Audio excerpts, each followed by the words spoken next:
Dampak-dampak dari pelaksanaan otonomi daerah di Yogyakarta oleh saya sendiri, Yanda Rustami, dengan NIM 19705151268. Oke teman-teman, video ini saya buat untuk memenuhi tugas mata kuliah Sistem Ilmu Administrasi Negara Indonesia.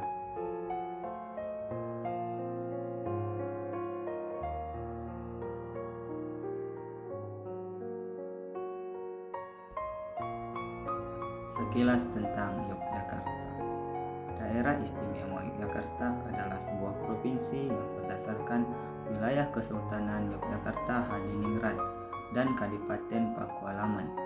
Selain itu, ditambah pula mantan-mantan wilayah Kesunanan Surakarta Hadiningrat dan Praja Mangkunagaran yang sebelumnya merupakan enklave di Yogyakarta. Sementara itu, daerah istimewa Yogyakarta adalah provinsi yang memiliki status istimewa atau otonomi khusus. Status ini merupakan sebuah warisan dari zaman sebelum kemerdekaan. Kesultanan Yogyakarta dan juga Kadipaten Pakualam sebagai cikal bakal atau asal-usul daerah istimewa Yogyakarta memiliki status sebagai kerajaan pasal atau negara bagian atau departemen state dalam pemerintahan penjajahan mulai dari VOC hingga Hindia Prancis, Republik Batak Belanda Prancis, Hindia Timur, Kerajaan Inggris, Hindia Belanda, Kerajaan Nederland, dan terakhir Tentara Angkatan Darat Jepang, Kekaisaran Jepang. Itulah sedikit tentang daerah istimewa Yogyakarta. Selanjutnya, pembentukan daerah istimewa Yogyakarta sebagai daerah otonomi khusus.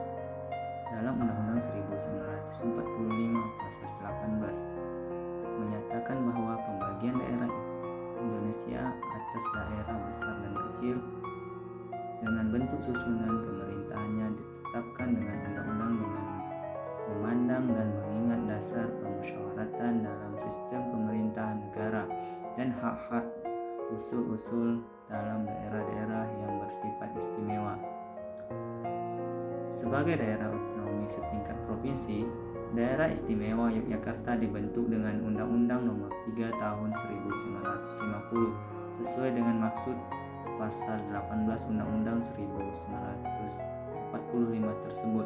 Disebutkan bahwa daerah istimewa Yogyakarta adalah meliputi berkas daerah atau Kesultanan Yogyakarta dan daerah Pakualaman. Dalam perjalanan menjadi daerah otonomi khusus, tentunya Yogyakarta mendapatkan kecaman serta perdebatan yang hanya bisa dipecahkan dengan cara kajian dan masukan dari masyarakat luas. Hal ini membuat terjadi perubahan undang-undang untuk keistimewaan Yogyakarta. Dalam pelaksanaan otonomi daerah di Yogyakarta memiliki dampak positif maupun negatif bagi daerah Yogyakarta. Berikut dampak-dampak dari pelaksanaan otonomi daerah di Yogyakarta. Dampak positif otonomi daerah di Yogyakarta. Dampak positif yang dirasakan adalah bahwa dengan otonomi daerah, maka pemerintah daerah Yogyakarta akan mendapatkan kesempatan untuk menampilkan identitas lokal yang ada di masyarakat. Berkurangnya wewenang dan kendali pemerintah pusat mendapatkan respon tinggi dari pemerintah daerah dalam menghadapi masalah yang berada di daerahnya sendiri. Bahkan dana yang diperoleh lebih banyak daripada yang didapatkan melalui jalur birokrasi dari pemerintah pusat.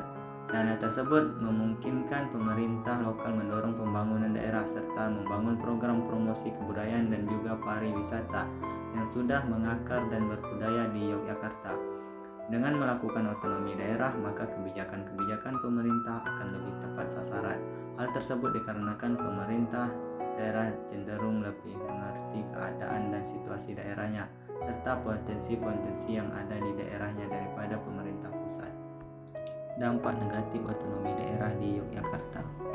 Dampak negatif dari otonomi daerah adalah adanya kesempatan bagi oknum-oknum di pemerintah daerah untuk melakukan tindakan yang dapat merugikan negara dan rakyatnya seperti korupsi, kolusi, dan nepotisme. Selain itu, terkadang ada kebijakan-kebijakan daerah yang tidak sesuai dengan konstitusi negara yang dapat menimbulkan pertentangan antar daerah satu dengan daerah tetangganya.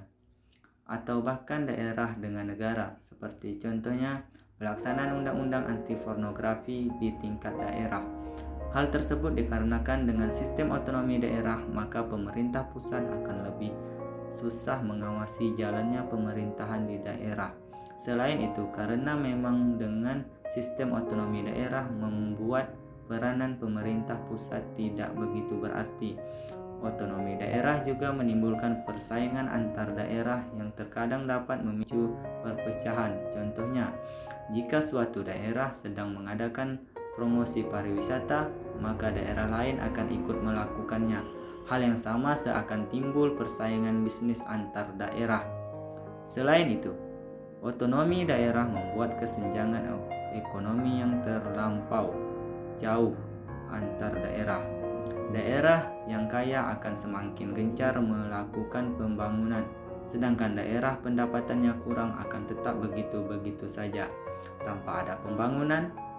Hal ini sudah sangat mengkhawatirkan karena ini sudah melanggar Pancasila yang kelima, yaitu keadilan sosial bagi seluruh rakyat Indonesia. Sekian yang dapat saya sampaikan. Terima kasih.